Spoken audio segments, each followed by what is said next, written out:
Hey, what's up everybody? Dr. Todd Strong here, and thank you again for watching my videos. If you can, please just like and comment below any questions that you have regarding weight loss, your health, hormones, gut health, whatever it may be. Please just ask. I'm here to help. My mission is to help as many people as possible overcome their chronic health conditions so that they can have the happiest and highest quality of life as possible. So today I'm going to be talking to you about one of the reasons why you can actually eat more and exercise less to lose weight. And so something that I find very commonly is that people are all the time stressing about their hormones, their weight, whether they're going to be able to lose weight, if they're going to be able to do it efficiently or not, and just if they're going to be able to keep the weight off. So I'll do a whole nother video about mindset and how that plays into it and how I really think that that is the key missing factor when it comes to weight loss and keeping it off for a long time, and just how that process looks, how you should work it out.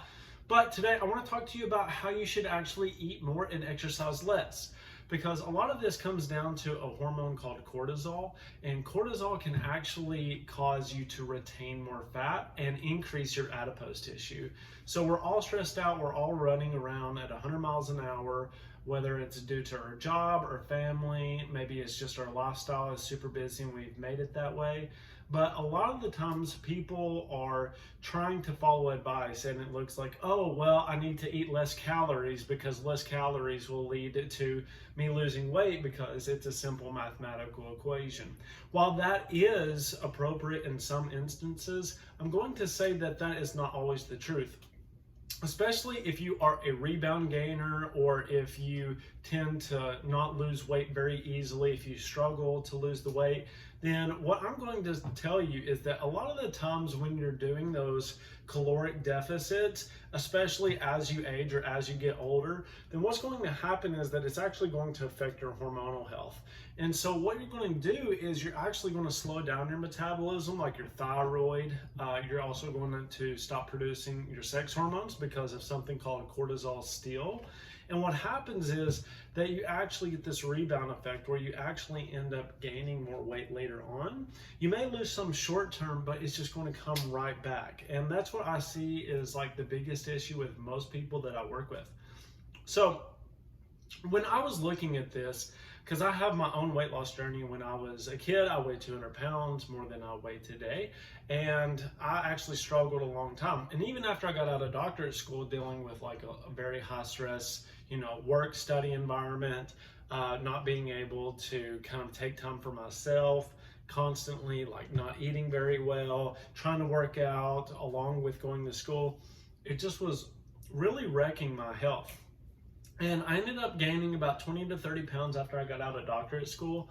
And I had brain fog, I had fatigue, I just felt burnt out. I opened up my practice and there was just so much going on.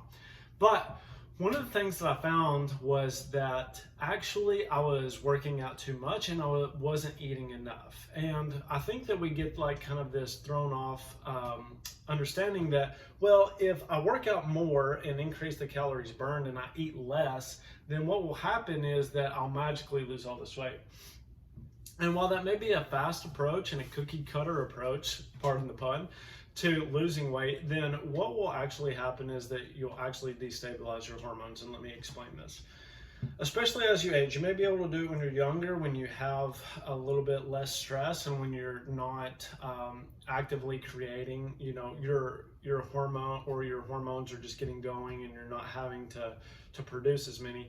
But what happens is that cortisol will steal away from your sex hormones, especially if you're stressed. And the thing about decreasing your calories and increasing your exercise is too much exercise can actually be too much of a stressor on the body, and it can cause you to secrete more cortisol. And what happens is you end up stealing away from your estrogen and testosterones to produce cortisol. So it goes like this. Cholesterol gets made into your DHEA. It gets made into estrogen, testosterone. Then you also have your DHEA gets converted into progesterone. Progesterone gets converted into cortisol. And then progesterone will get converted into aldosterone as well. But let me kind of explain it to you this way. If you are trying, if your body's trying to decide, if you're kind of in the moment and you're trying to decide whether you're going to survive, fight, or run away from the tiger, or if you're going to breed, you're probably not going to try to breed with the tiger, okay? But you're going to try to run and get away from it. And that's what cortisol helps you do. It helps secrete that glucose to your muscles so that you can run away or that you can activate your muscles to fight. Now, if you're in a state where there is no tiger, and the tiger can look like anything these days. It can look like job stress, it can look like work-home life imbalance, it can look like too much exercise. It can even look like you eating too little, because that will place a stress on your body. And so with that, you have to figure out, okay, what am I doing to cause stress in my body and what's going on? But you'll end up stealing away from your sex hormones, so testosterone, estrogen, and progesterone, in order to fuel cortisol, to fuel that pathway, right? Because you've got all these stimulus that are stressing you out, and you need more cortisol, you need more glucose to your muscles, and so it's going to help stabilize your blood sugar, it's going to help regulate your immune system and fight inflammation. But over time, what will happen is that cortisol will end up inhibiting your thyroid hormone, especially TSH and T3. I see so many thyroid patients that think that they have this thyroid condition that is actually due because they're just super stressed out. And so how you combat that is you figure out what's going on, what's causing them so much stress. Another thing that cortisol will cause you to do, like a good picture to look at is corticosteroid use, like chronic corticosteroid use. And you'll actually see that people have kind of like the tire around the belly. You'll see that they have like mooning of the face. They have osteoporosis. They're starting to hump over. So this is critical, that we can see that even a synthetic form of that leads to really severe issues that look like what people are struggling with today, especially when it comes to weight loss. So we need to be very proactive and understanding about how this is affecting our bodies and what we can do. So now, I've ranted for too long. Let's talk about what you really need to do. So there are certain calculators and stuff that you can use in order to calculate your macros. And I know nobody wants to count your macros, but it is good to get an understanding, especially depending on your activity level or what you're trying to do. Now, if you aren't actively exercising and you're just kind of wanting to lose, 15 to 30 pounds, then what you need to do is you just need to walk 3 days a week for 30 minutes. That's really all you need to do. Or you need to do like 3 high intensity interval trainings for like 10 minutes a day, and that's it. And that's why I love HIIT, because it's 10 minutes, you're done, and then you can move on. But with that being said, you need to understand that if you're going to the gym and working out for 2 hours or so, unless you're competing as like a, bodybuilder, professional, or you're doing like marathon racing or something like that, it's not conducive to you. So this really isn't for like athletes or other people. This is really for like normal people who are working, have kids and family, and just want to look good, right? And that's my main goal, is to kind of help you with that and to help you be healthier. So with that, you need to eat every 2.5 hours. Why do you need to eat every 2.5 hours? Because that will stabilize your blood sugar. And one of the main functions of cortisol is it regulates blood sugar. And so what we can do is we can actively reduce our cortisol levels by eating every once in a while. Now, I know a lot of people do intermittent fasting and they get good results with it. My approach is a little bit differently, because I think that intermittent fasting can actually cause issues long term if you don't do it correctly. Because we're not built for that. And most people have blood sugar imbalances first anyways. So I think stabilizing your blood sugar first and getting you to a more stable point is the correct way to do it, rather than just jumping into not eating for so long. So the good thing about my program is you can actually eat more, eat every 2.5 hours. Now, does this mean you're eating like cookies and candies and pizzas and stuff like that? No, it doesn't.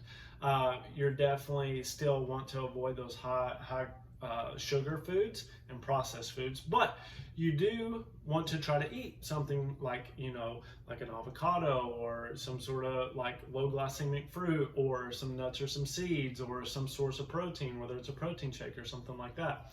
Because that can really help you feel a lot better, especially with brain fog. I know that I struggled with that, but that will help you along your path, and you can eat more and you'll actually lose weight. And then like go and maybe do, if you really want to do something, do strength training like 3 times a week, because that can help you build more muscle, and you may gain more weight short term, but it'll come off eventually. And you have to understand, when we're doing these sorts of techniques, we're looking at the long term.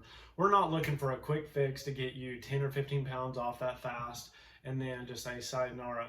This is like more lifestyle adaptation that you need to do in order to keep you where you want to be and to help you reach your goals. So I do have some information if you guys need help with this, to understand like, what do I eat, what are good foods, what are bad foods, what are some examples of like HIIT training, those sorts of things. Then I'm more than happy to help you guys with that. Just message me and we'll figure something out. Like, I love talking about this stuff, so hopefully this has been helpful.